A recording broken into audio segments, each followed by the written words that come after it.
বঙ্গোপসাগরের কোল ঘেঁষে অপরূপ প্রাকৃতিক সৌন্দর্যের সুন্দরবন দেশের দক্ষিণ পশ্চিমাঞ্চলের ম্যানগ্রোভ বন পর্যটকদের অন্যতম আকর্ষণ। এ অঞ্চলের আরেক আকর্ষণ বিশ্ব ঐতিহ্যের ৬০ গম্বুজ মসজিদ। রয়েছে আরও অসংখ্য পুরাকীর্তিসহ নানা দৃষ্টিনন্দন স্থাপনা। প্রতি বছর শীত মৌসুমে সুন্দরবন ঘিরে ব্যস্ততা বাড়ে ট্যুর অপারেটরদের।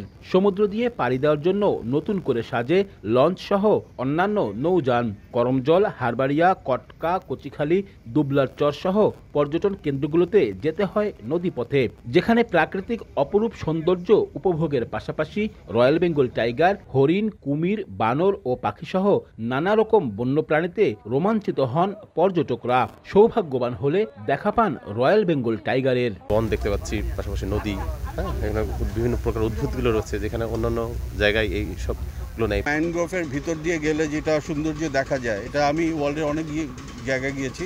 This is unparalleled. নেচারের কাছে আসার যে আনন্দ এবং এটা যতটা রিফ্রেশিং সেটা কিন্তু আর কোথাও হয় না। কটেজ আছে অল্প কিছু, সুন্দরবন হিসেবে যতটুকু প্রয়োজন ছিল অতটুকু নাই। শুধু সুন্দরবন নয়, এ অঞ্চলে বিশ্ব ঐতিহ্যের আরেক স্থাপত্য বাগেরহাটের ৬০ গম্বুজ মসজিদ। রয়েছে খান জাহান আলী মাজার, অযোধ্যা মঠ সহ অসংখ্য দৃষ্টিনন্দন স্থান ও পুরাকীর্তি। তবে ভ্রমণের এসব স্থানে অনুন্নত সড়ক ব্যবস্থা, নদীপথে পন্টুন সংকট, নিরাপদ আবাসন সংকটে প্রসার ঘটেনি এ অঞ্চলের পর্যটন শিল্পের। শীতের মৌসুমে আমাদের খুবই ভালো লাগতেছে এবং যতবারই আসি আসলে সবসময় ভালো লাগে। বইতে পড়েছি, কিন্তু আজকে আমরা নিজেরা স্বচক্ষে অভিজ্ঞতা অর্জন করতে পেরেছি। থাকার একটা ভালো ব্যবস্থা থাকে এবং এখানে ম্যানেজমেন্টটা যদি আরেকটু স্মুথ হয় তাহলে বোধহয় সবাই আরেকটু ইন্টারেস্ট পেতে এখানে আসার জন্য। ব্যবস্থাপনাটা আরেকটু ভালো হওয়া দরকার ছিল, যেমন একটু পরিষ্কার পরিচ্ছন্ন থাকলে মনে হয় ভালো হতো। খুলনা অঞ্চলের পর্যটন শিল্পকে এগিয়ে নিতে বন বিভাগ সহ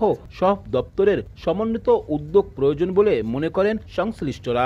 গভর্নমেন্ট যেগুলো আমাদের হেল্প করা উচিত, যেগুলো যে পল্টন বা ওইখানে রেস্কিউ করার জন্য অ্যাম্বুলেন্স, গভর্নমেন্ট অ্যাম্বুলেন্স, এইগুলো আমাদেরকে এখনো পর্যন্ত পর্যাপ্ত না। সুযোগ সুবিধাগুলো নিয়ে একটু ভাববার প্রয়োজন আছে এবং যথাযথ পরিকল্পনা করার প্রয়োজন আছে। তাহলেই আমাদের যে এখানকার যে আকর্ষণীয় যে স্থানগুলো আছে এবং পুরাকীর্তি সহ অন্যান্য যে প্রাকৃতিক সৌন্দর্য মণ্ডিত স্থানগুলো আছে, সেইখানে আমরা বেশি সংখ্যক ট্যুরিস্টের পদচারণা নিশ্চিত করতে পারবো। বন বিভাগ বলছে, পরিবেশ বান্ধব ইকো ট্যুরিজমের জন্য নেওয়া হয়েছে নানা উদ্যোগ। সমন্বিত উদ্যোগের মাধ্যমে এই প্যাকেজ প্রোগ্রামগুলো যদি আমরা বাস্তবায়ন করতে পারি, তাহলে শুধু সুন্দরবন নয়, সুন্দরবনের পাশে যেই আমাদের সাংস্কৃতিক এবং ঐতিহ্যগত যেই স্থাপনাগুলো আছে, আর্কিওলজিক্যাল যে স্পটগুলো আছে, যে এই স্থানগুলো আছে, এগুলো দেখলে আমরা আমাদের সাংস্কৃতিক, আমাদের ঐতিহ্য, আমাদের ইতিহাসকে আমরা জানতে পারবো। বন বিভাগের তথ্য মতে প্রতি বছর গড়ে ২ লাখেরও বেশি পর্যটক সুন্দরবন ভ্রমণ করেন, যা থেকে রাজস্ব আয় হয় ৪ কোটি টাকারও বেশি। আব্দুল্লাহ আল মামুন রুবেল, সময় সংবাদ।